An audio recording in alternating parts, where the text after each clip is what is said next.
Ay, qué buen texto Estoy viendo por Rita Hayworth. Y más un gran personaje.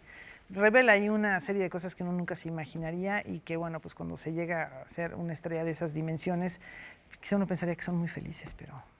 No necesariamente. No necesariamente. Bueno, vamos a hablar de asuntos muy importantes con la doctora, como siempre, Ileana Rodríguez Santibáñez. En este caso, pues vamos a hablar, vamos a traer a la mesa de reflexión los cambios en la Cancillería Nacional, la Embajada Mexicana en los Estados Unidos. Esto, tanto el panorama que dejan los anteriores funcionarios y ahora cuál sería el diagnóstico de cómo están las cosas para poder vislumbrar escenarios. Bueno, pues muchas gracias por la invitación y como cada lunes en Visión Global, pues sí, el análisis internacional.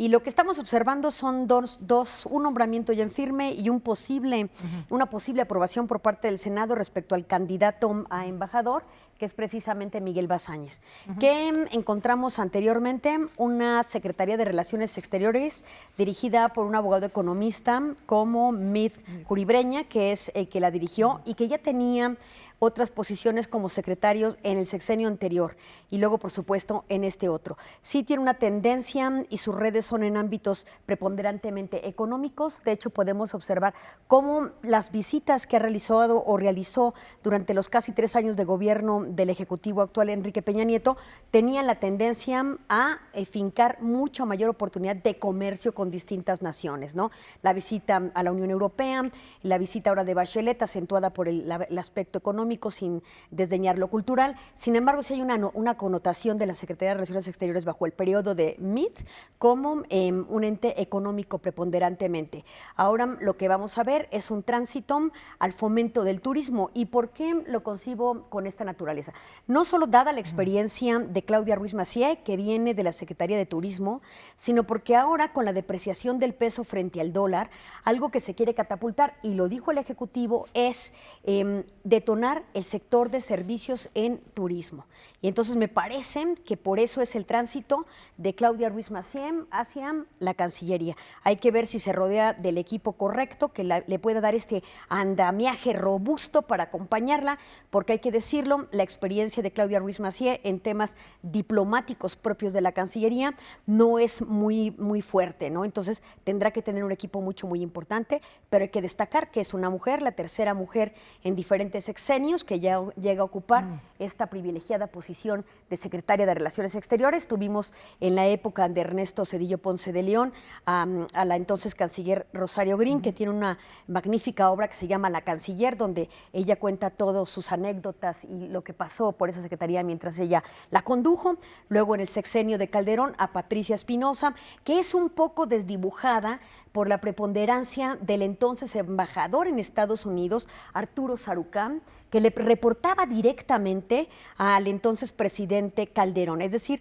ahí le robó ahora sí que una luz poderosa a Patricia Espinosa, porque él directamente reportaba la relación de Estados Unidos a Calderón. Entonces, de alguna manera ensombreció el quehacer de Patricia Espinosa, pero es un papel decoroso. Es la segunda mujer y ahora Claudia Ruiz Massieu que llegan a ocupar esta gran palestra. El reto es importante. Y hablando del embajador Sarucán, ¿qué pasa después en este sexenio? Bueno, pues estamos prácticamente sin embajador, prácticamente 5 meses, lo cual pues es digno de comentar y criticar, incluso porque siendo Estados Unidos nuestro primer socio comercial, no era posible que no tuviésemos un embajador.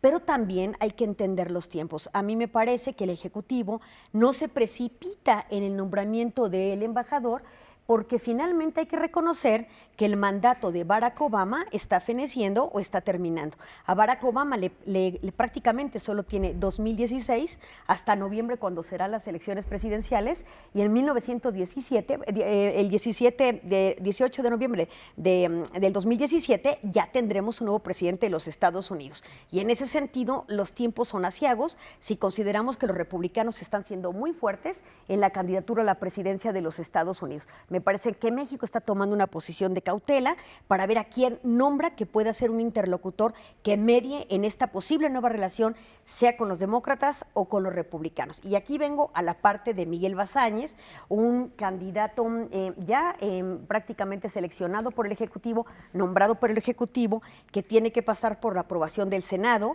El viernes él estuvo precisamente en su comparecencia, dijo algunas cosas que pueden ser criticables, como el tratar el adivinar de que Donald Trump, candidato por los republicanos a la presidencia en Estados Unidos, quizás se ofrezca una disculpa al pueblo de México por aquellos dichos que ha emitido respecto a la comunidad inmigrante indocumentada, pero sí de carácter delincuencial, que lo ha citado varias ocasiones.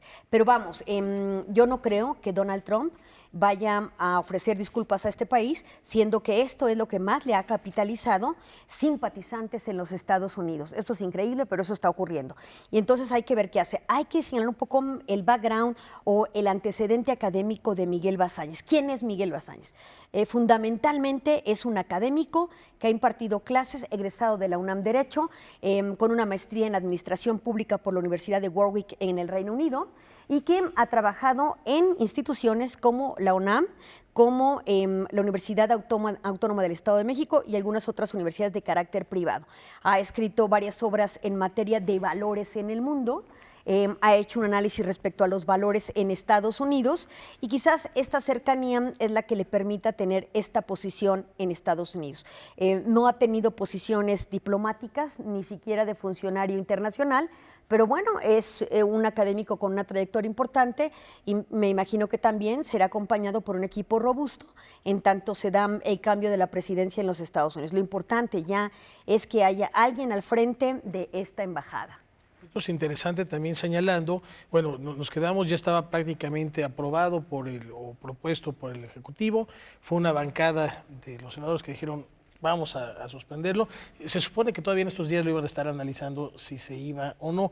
Entonces, ¿podemos leer que podría pasar hasta 2017 para tener un embajador? No, esto se cierra esta semana, pero a mí me parece que no va a tomar una posición todavía ahorita muy agresiva respecto a la política con Estados Unidos, sino estará cuidando los intereses de la política exterior mexicana, que es lo que finalmente hacen los embajadores, pero siendo muy cauteloso de su trato con sus interlocutores en Estados Unidos. Hay que recordar que Estados Unidos ya emitió su beneplácito, que es un proceso de carácter político-diplomático, donde el Estado receptor o el que recibe al embajador acepta al posible futuro embajador. Esto nos evita la pena de la figura non grata de que un país receptor rechace a quien va a ocupar la embajada. Es decir, ya llevamos un paso muy importante. Estados Unidos ya dijo, sí quiero que sea él.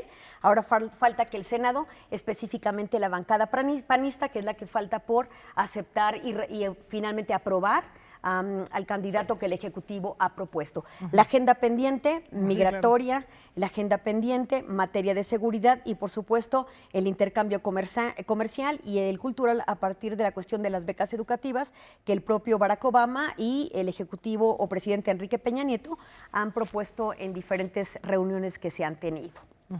Bueno, pues ahí tenemos un panorama general interesante de lo que puede ocurrir próximamente con este perfil de figuras que se integra pues a puestos clave de las relaciones internacionales de México. Cuando uno dice, bueno, pues es la agenda, digamos, de siempre, ¿no?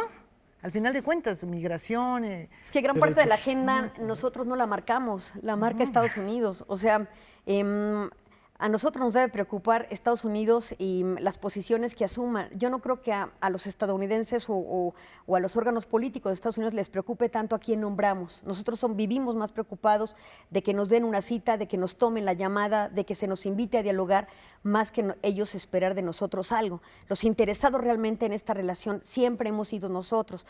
Nosotros no somos un socio, somos un socio importante, pero no somos el primer socio de los Estados Unidos. Entonces me parece que ahí pues tenemos que tener un embajador que sí sea un gran promotor de lo que es el poder blando de este país, que es todas las percepciones positivas que podamos generar como Estado para ser atractivos a la inversión y el comercio, no solamente de Estados Unidos, sino del mundo en general.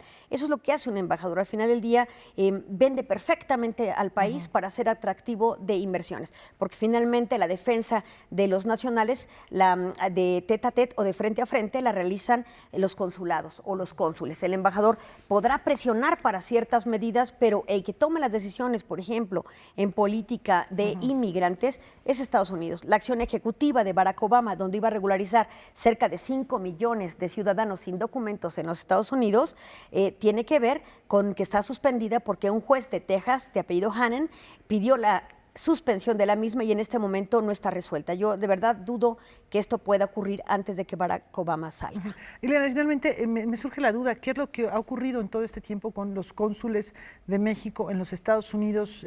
¿A quién le reportaban?